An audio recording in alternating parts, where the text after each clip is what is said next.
What's up, guys? This is Brett here from brettdev.com, coming back at you with another video once again.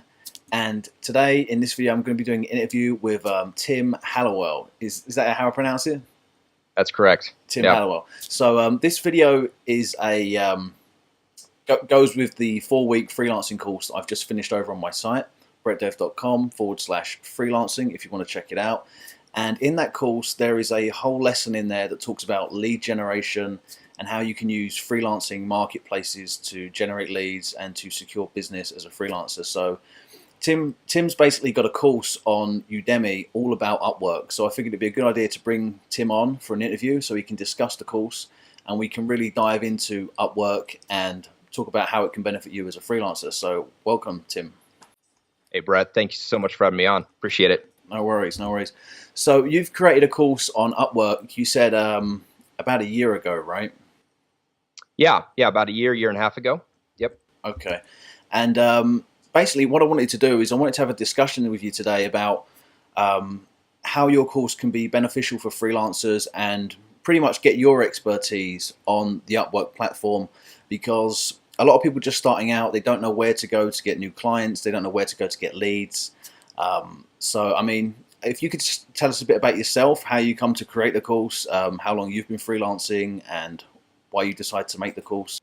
Yeah, absolutely. So, I went to college at Washington State University. I live in Spokane, Washington, United States. And after that, I tried a couple of different jobs. One was in chemical sales, which I could not stand. The other was in radio sales, and I really liked that job, but radio wasn't, exactly going anywhere. So I decided that I needed a change. And during my time in radio sales, I started a podcast with a group of friends, and it was actually picked up by a radio station. And it was a lot of fun, really enjoyed it. And my wife graduated from nursing school, okay. And I just decided that was time to take the plunge into freelancing. So since I had some experience in podcasting, I decided to start podcast post-production services as well as consulting services. So after, as far as why I got started on Upwork, I basically just looked at the various platforms. I think there was, freelancer.com or something like that. There was, fiverr.com, yeah. And upwork.com just, it was by far the largest. I believe it still is. And it just seemed to fit my needs better than anything else. So that's basically how I got my start in freelancing, and that was about 2.5, almost 3 years ago now. Okay. Early 2015. That's really interesting, actually, because a lot of people that are going to be watching this video are going to be coming from all different types of backgrounds. It's not, this course that I've designed isn't for one particular type of freelancer. So the fact that you do post-production for podcasts, that is quite unique and something that a lot of people don't think about. A lot of the times people think if they want to get started as a freelancer, if they want to get started on Upwork, they have to be a web designer or they have to be a content writer. But there are just so many different things you can do as a freelancer, right? I mean, when you started out on there, is there a lot of work on there for post-production in podcasts or post-production in radio, or I suppose it's like an audio engineer, right? Yeah, absolutely. So when I first started, I did offer kind of a variety of services. So in addition, I actually offered like voiceover services for, like audio books and radio ads, because I had some experience with that. But as I continued on and got better and better at getting work, I realized that there's plenty of work for me in just podcast post-production. Right. And since that was a repeatable thing, right? When people do a podcast, they generally do a weekly podcast or a fortnightly podcast, I guess what you guys call it. Or even monthly. So anyways, that was, repeatable work, which ultimately is what I decided I wanted. One-time work is great. There's a lot of that available on Upwork as well. But I decided to focus on post-production because of the recurring nature of the work. Yeah, that's a big problem with freelancers, actually, and something that I've had as a web designer. For years, I was doing a lot. Now I've moved more into marketing, and I do like the Facebook ads and all that stuff as well, and build marketing funnels. But originally, for years, I was just building websites, and it's a really good point that you brought up. People should really start to think about how they can make their revenue recurring as a freelancer, because otherwise you will just endlessly be looking for new clients all of the time, right? Absolutely. Sure. Yep. Same with the voiceover work, right? Yeah. I mean, and some of that was recurring, but not a whole lot of it. So yeah, post production just tended to be the most stable. So that's ultimately what I decided to focus in on, and I stopped offering all of the other services except for podcast consulting. Probably less than 6 months into my career as a Okay. freelancer. Okay. And so, how long were you on the Upwork platform for? I mean, we just spoke just before this interview, and you were saying that you now get clients through your website, and you do other forms of lead generation. And we spoke a little bit about outbound and things like that. But how long were you on Upwork? Just working? Just were you working just on Upwork to start with, or did you incorporate Upwork with different methods, and or did you wait until one took over the other? How did that go?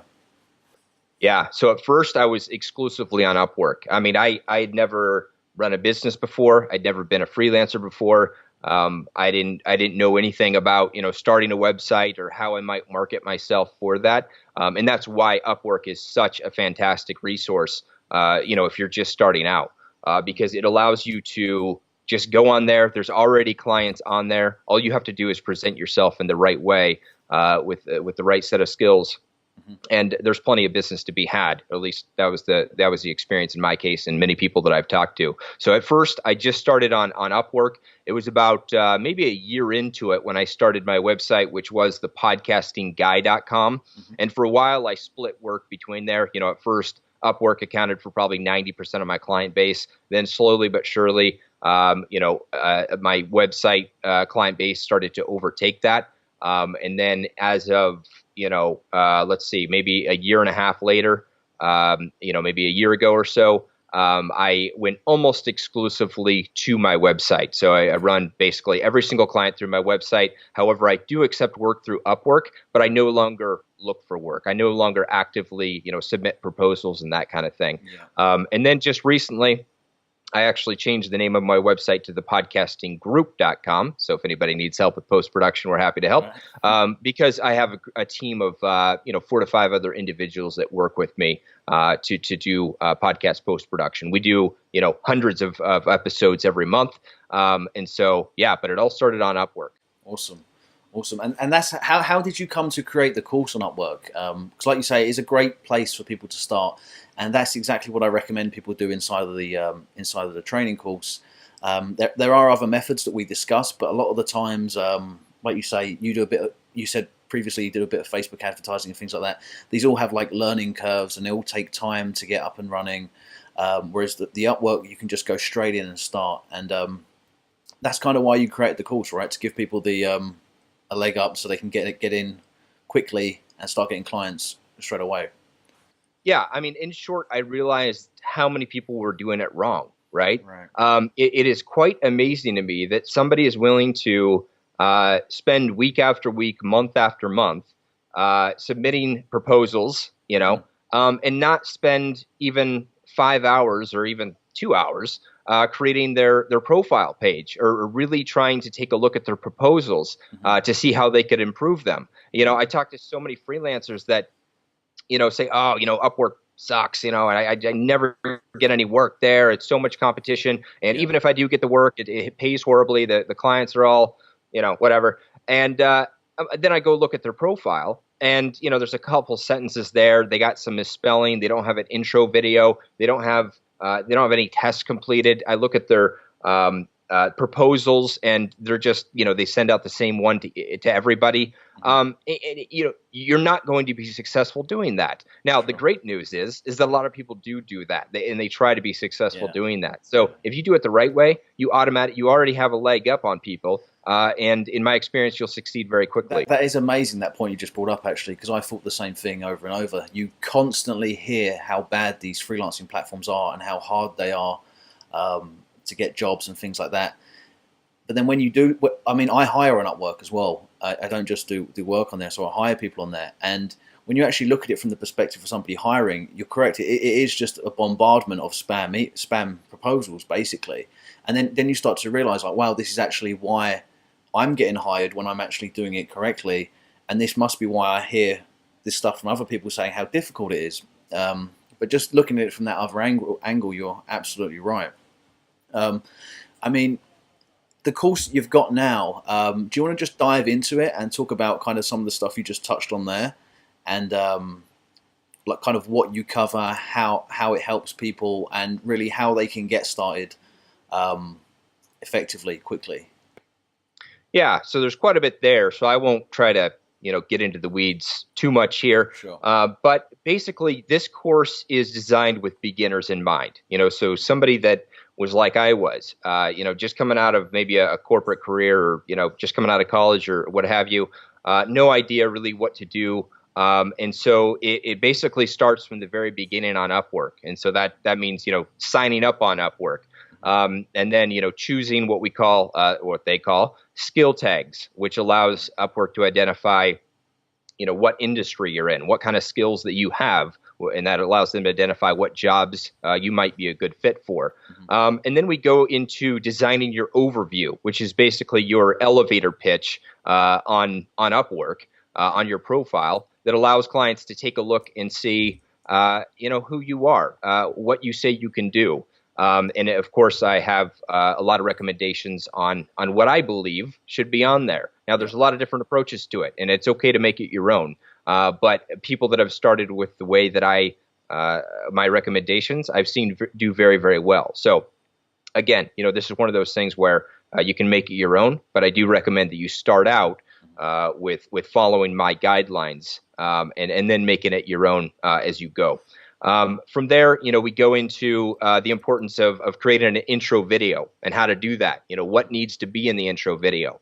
An intro video is very important because it really separates you from the crowd. Again, it allows people to see a little bit of who you are, your personality, know that, in fact, you're a real person, right? I mean, one of the problems that some people complain about anyway on Upwork is that, they see this pretty smiling face of, person X, and then they get person Y on the other end actually doing the work. Well, that assures people that that's not the case. Yeah.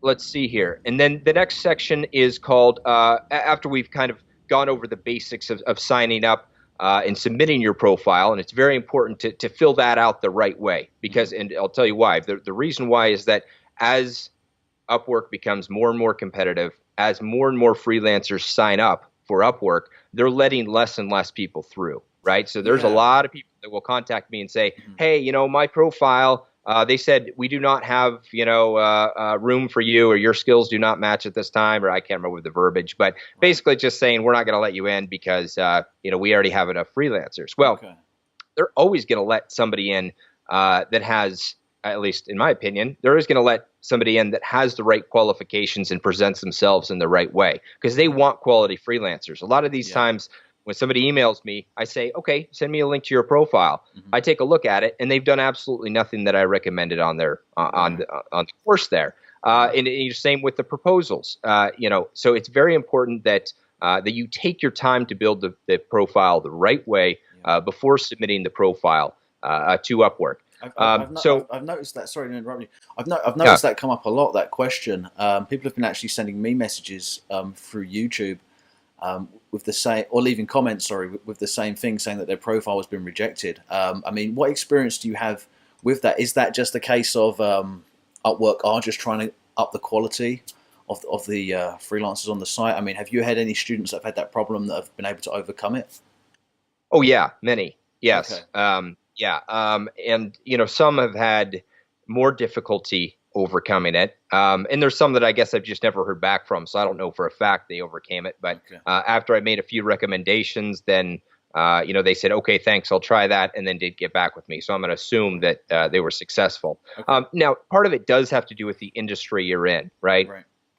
There's some industries that tend to attract more freelancers than others.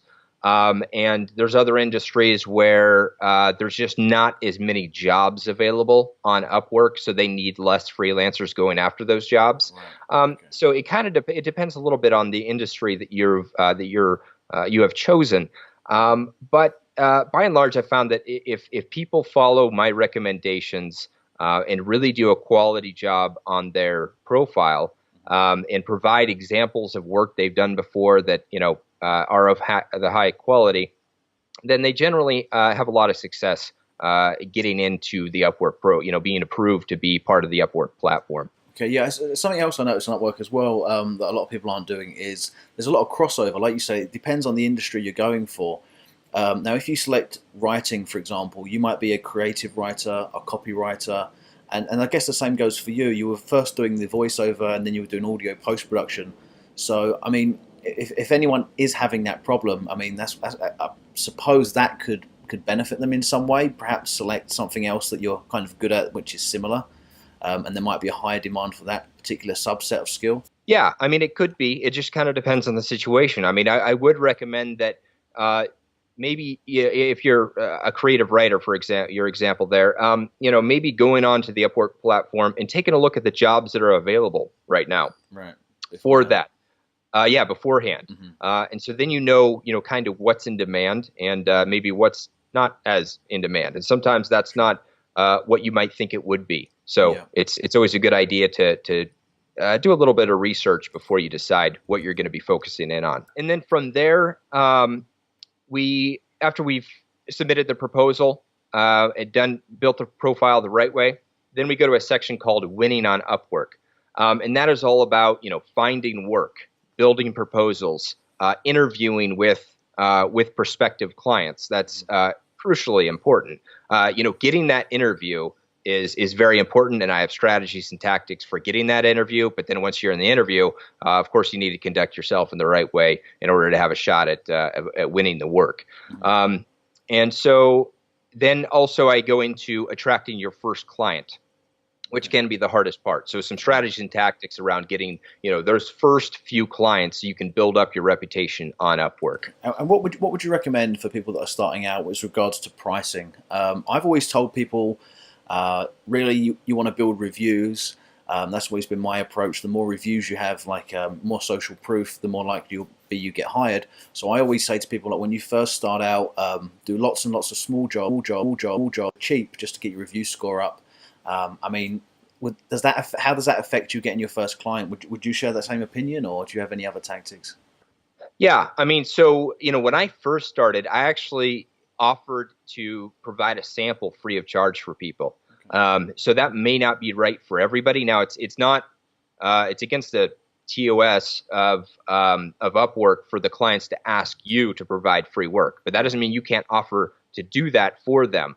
And so that kind of got me in the door with some people for sure, and that can be very effective. And if you're just starting out, you have very little to lose. You might as well provide some kind of sample, and especially when you're talking about like graphic design, for example. You could always design something and provide, a low quality JPEG or something like that to the person. And then if they like it, they buy it from you.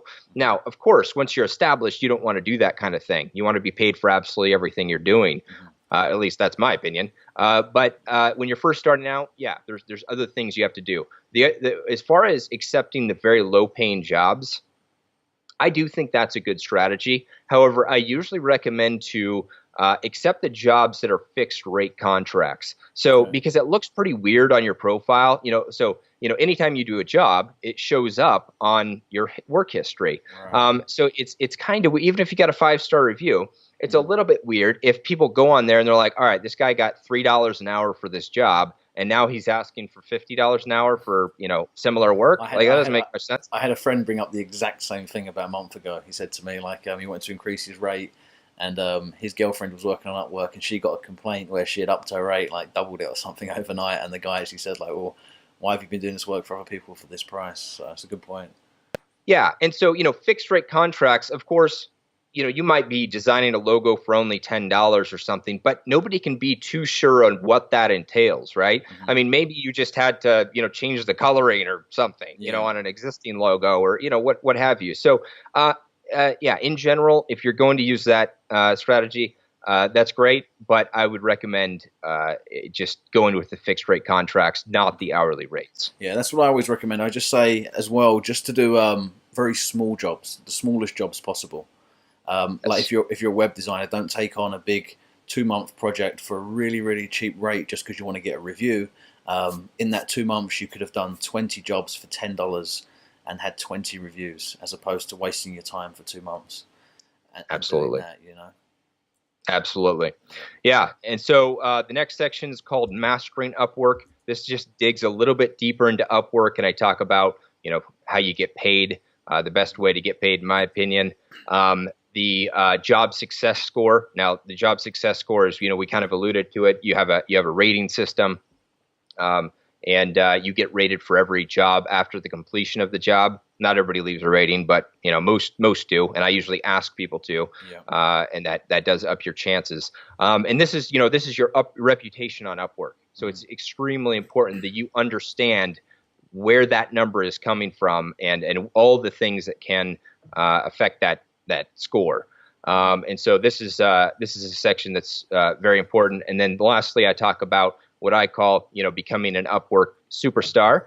And this just covers some strategies that I use, strategies and tactics for taking your freelance career to the next level. So, things like referrals, things like just customer service as far as, your interactions with the clients, things like that. So, and of course, making sure that you maintain or get that top rated freelancer score, because I'm contacted at least 2-3 times a week right now. As you mentioned earlier, I no longer actually submit proposals for jobs, but I'm contacted at least 2-3 times a week just based on my reputation on Upwork. So people will just a lot of times send me the offer directly without ever even talking to me. Hey, Tim, I got this podcast. This, looks like from your profile, this is what you charge.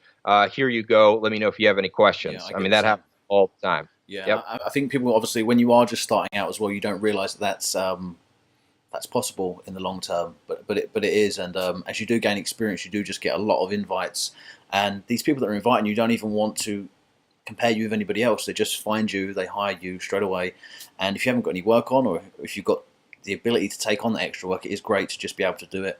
And I do the exact same thing as you sometimes. So, yeah, and I mean, and that's actually a good point. If you have the time, I probably turn down at least half, if not more, of the jobs that are offered for me, either because usually it's not because I don't have the time, because I have the systems and processes in place to take on more work, but usually it's just, maybe not quite the right fit for me, even if they think it is. And so, after you become a little bit more successful, you can discriminate that way, right? And that makes your life a whole lot easier. You can take only the best kind of jobs with the best pay, with the best clients, kind of thing. So with the best pay, you can really dictate your price as well. Absolutely. Yep. So I mean, talking about price, I mean, there is the people do have a lot of concerns when it comes to freelancing platforms that you do work for a cheap rate and stuff like that. I mean, what advice would you give to people to be able to up their rates on Upwork? Do you think does it matter so much what you charge? I mean, personally, I've gone through phases where I've been charging, for example, $35 an hour. I've upped it to $100 an hour, and the only difference was people that were hiring and paying more started contacting me. It really didn't affect my ability to get hired. But I mean, what tips would you have for people that don't want to work for really cheap and that see Upwork as that kind of platform? Yeah. And this is dependent on the industry that you're in. If you are, for example, a creative writer, like you talked about earlier, and let's say that you've decided you're going to focus in on, writing blogs for lawyers. Well, I'm going to guess that you can charge a lot of money for that, because lawyers in general have a lot of money to pay.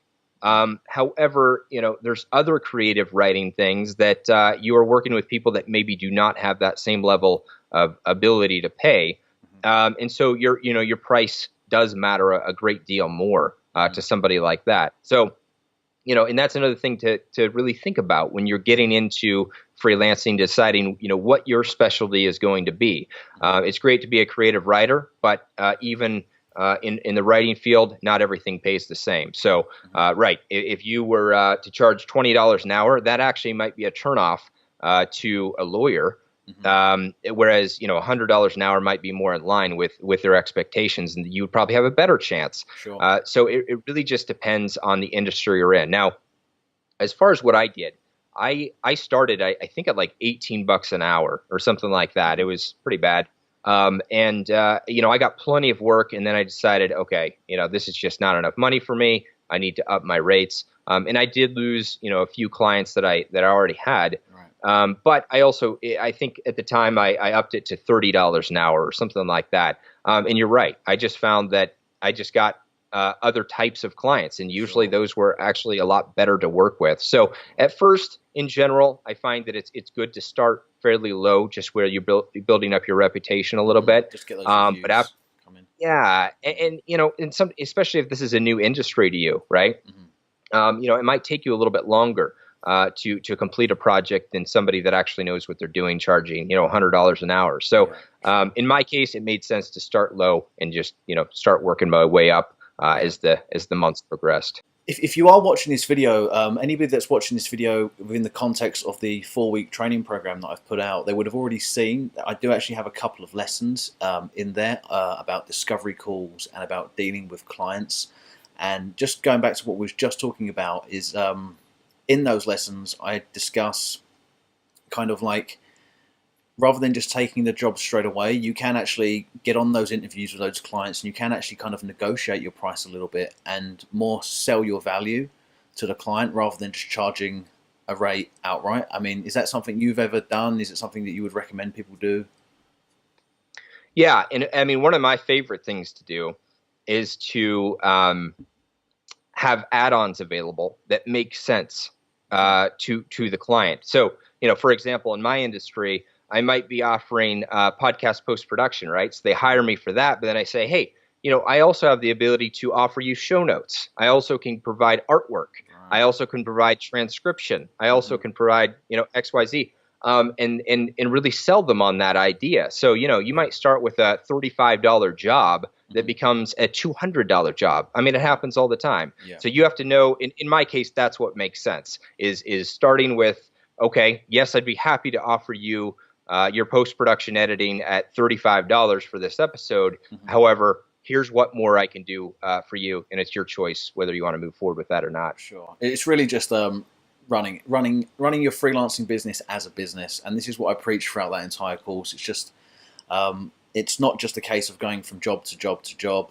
You need to manage it effectively and think about all these upsells, cross sells, all of this stuff that you're talking about. And I would say that, I mean, I think that's a great point. You need to have a bird's eye view of your freelancing career. And sometimes that means you're not going to be accepting every single job, even if it pays a lot of money. There's been times where, now when you're first starting out, this is less relevant, I guess, but there's been a lot of times when somebody contacts me, it's a very high paying job, and it just doesn't quite fit with what I have, what I currently offer. Right. And so I go ahead and just turn that down because I know that long term, it's not going to be a good thing for me, even though it's going to feel good in my bank account immediately, after finishing it. Yeah, yeah. It's all about the long term value of that client.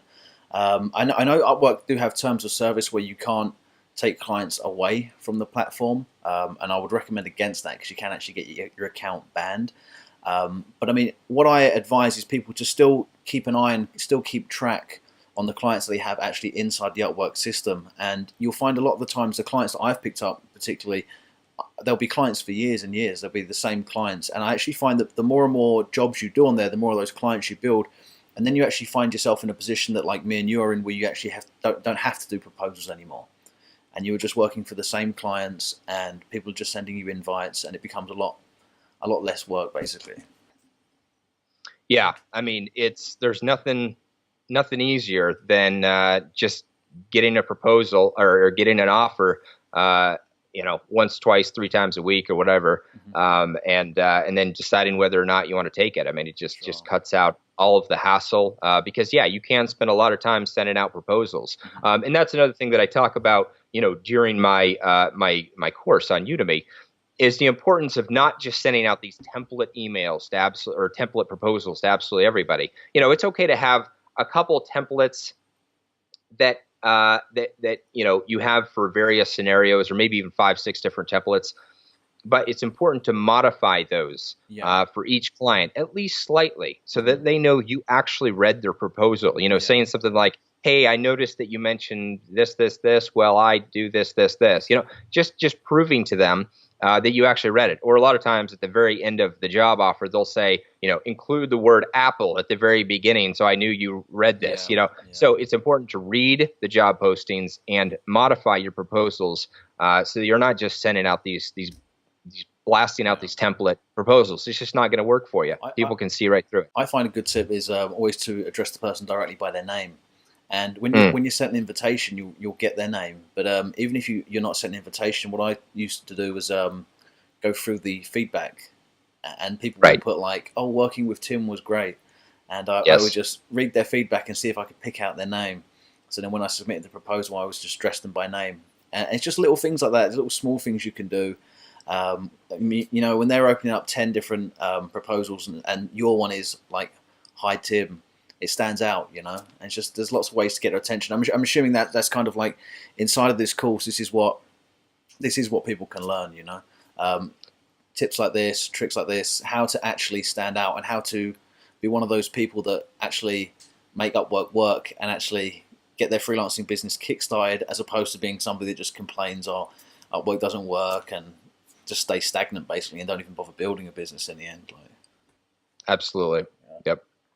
No, and that's a great point. I'm not even sure that I included that tip in my course. If I didn't, I should add it. But I've done that myself as well. Great point. Yeah. So where can people find out about your course? I know it's got a ton of really high reviews. You've got a ton of students on it. Whereabouts can they find it, and how can they buy it, basically? Yeah, so it is on Udemy, and that is spelled Udemy, udemy.com.